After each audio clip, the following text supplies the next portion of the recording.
Hi friends, അസ്സലാമു അലൈക്കും.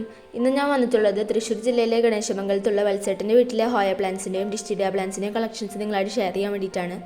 അപ്പോൾ വീഡിയോക്ക് പോകുന്നതിന് മുമ്പ് എൻ്റെ ചാനൽ ഇതൊരു സബ്സ്ക്രൈബ് ചെയ്യാത്ത കൂട്ടുകാരെങ്കിൽ ഇപ്പോൾ തന്നെ സബ്സ്ക്രൈബ് ചെയ്യണേ. തൊട്ടടുത്തുള്ള ബെല്ലൈക്കനും പ്രസ് ചെയ്താൽ ഞാൻ വീഡിയോസിൻ്റെ നോട്ടിഫിക്കേഷൻ നിങ്ങൾക്ക് അപ്പോൾ തന്നെ കിട്ടിക്കോളും. പിന്നെ ഈ വീഡിയോ ഇഷ്ടപ്പെടുകയാണെങ്കിൽ ലൈക്ക് ചെയ്യാനും ഷെയർ ചെയ്യാനും കമൻറ്റ് ചെയ്യാനും മറക്കരുത്. അപ്പോൾ നമുക്ക് നേരത്തെ തന്നെ വീഡിയോ ഇട്ട് പോകാം. 12 വർഷത്തോളമായി ഇവിടുത്തെ ചേട്ടൻ പ്ലാന്റ് കളക്ഷൻ തുടങ്ങിയിട്ട് മെയിനായി ഓർക്കിഡ്, ഹോയ, ഡിസ്റ്റിഡിയ പോലുള്ള പ്ലാന്റ്സും പിന്നെ കലാത്തിയ, അഗ്ലോണിമ പോലുള്ള ഇൻഡോറായി വളർത്താൻ പറ്റിയ പ്ലാന്റ്സ് ഇവിടെ ഉണ്ട് കേട്ടോ. അപ്പോൾ ഇന്നത്തെ വീഡിയോയിൽ ഞാൻ ഷെയർ ചെയ്യുന്നത് ഹോയ പ്ലാന്റ്സിനും ഡിസ്റ്റിഡിയ പ്ലാന്റ്സിൻ്റെയും വെറൈറ്റീസ് ആണ്. 200-ലധികം ഹോയ പ്ലാന്റ്സിൻ്റെ കളക്ഷൻസ് ഉണ്ട് ഇവിടെ. ഇതിന് വാച്ച് പ്ലാന്റ് എന്ന് അറിയപ്പെടുന്നുണ്ട്. നല്ല കട്ടിയുള്ള വെള്ളം നിറഞ്ഞു നിൽക്കുന്ന രീതിയിലുള്ള ലീഫാണ് കേട്ടോ മിക്ക ഹോയ പ്ലാന്റ്സിൻ്റെ.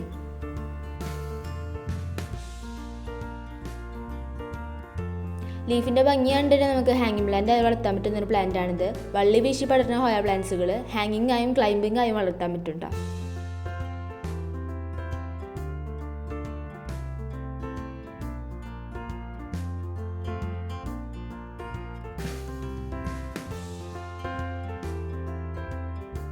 ഹോയ പ്ലാന്റ്സിൻ്റെ പോട്ടിമിക്സിനെ കുറിച്ച് പറയുകയാണെങ്കിൽ ഓർക്കിഡിൻ്റെ പോട്ടിമിക്സ് പോലെ തന്നെ കൊടുക്കാവുന്നതാണ്. അല്ലെങ്കിൽ മണൽ, ചാണകപ്പൊടി, കോക്കോ ചിപ്സും കരിയും കൂടിയിട്ട് പോട്ട് ചെയ്യുക. വത്സേട്ടൻ്റെ ഗാർഡനിലെ മെയിൻ ഫെർട്ടിലൈസർ എന്ന് പറയുന്നത് ഗോമൂത്രം നേർപ്പിച്ചൊഴിക്കുന്നതാണ് കേട്ടോ.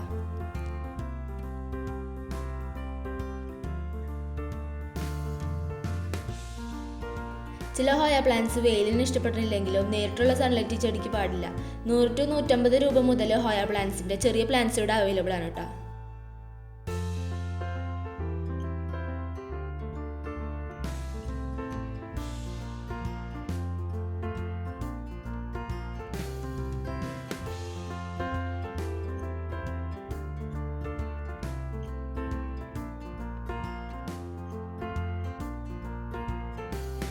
ഇവിടുത്തെ പ്ലാന്റ്സ് ഓൺലൈനായും ചേട്ടൻ സെയിൽ ചെയ്യുന്നുണ്ട്. ഫ്ലവറോട് കൂടിയുള്ള പ്ലാന്റ്സ് ആണെങ്കിൽ ഫ്ലവറിൻ്റെ ഭംഗി നഷ്ടപ്പെടാണ്ട് തന്നെ നല്ല പാക്കിങ്ങിലാണ് സെൻഡ് ചെയ്യുക.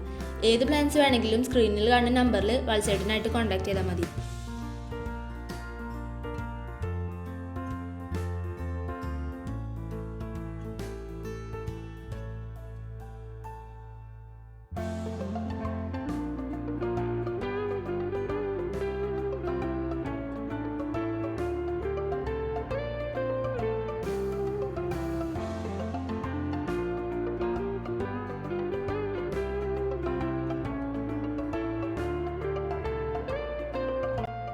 ഈ പ്ലാന്റ് ഫ്ലവർ കൊടയുടെ ഷേപ്പിലാണ് വരുന്നത്.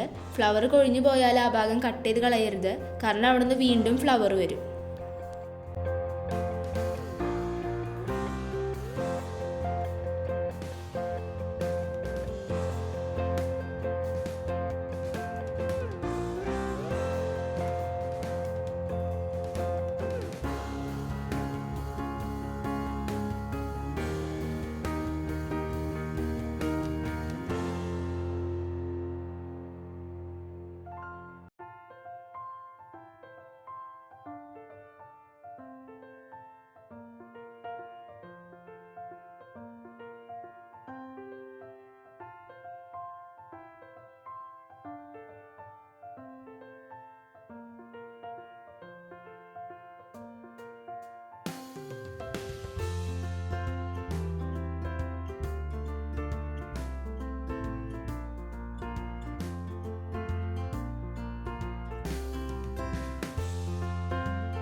എനിക്ക് ഈ വീട്ടിൽ കൂടുതൽ ഇഷ്ടപ്പെട്ടത് ഈ ഒരു ഭാഗമാണ്. പോട്ട് മീൻസ് ഇല്ലാണ്ട് തന്നെ മരത്തിലെ ഡിഷിഡിയ പ്ലാന്റ് പടർന്നു വിട്ടേക്കാണ്. ഇതിന് എയറിൽ പടരാനാണ് കൂടുതൽ ഇഷ്ടം എന്നാണ് ഇവിടുത്തെ ചേട്ടൻ പറഞ്ഞത്.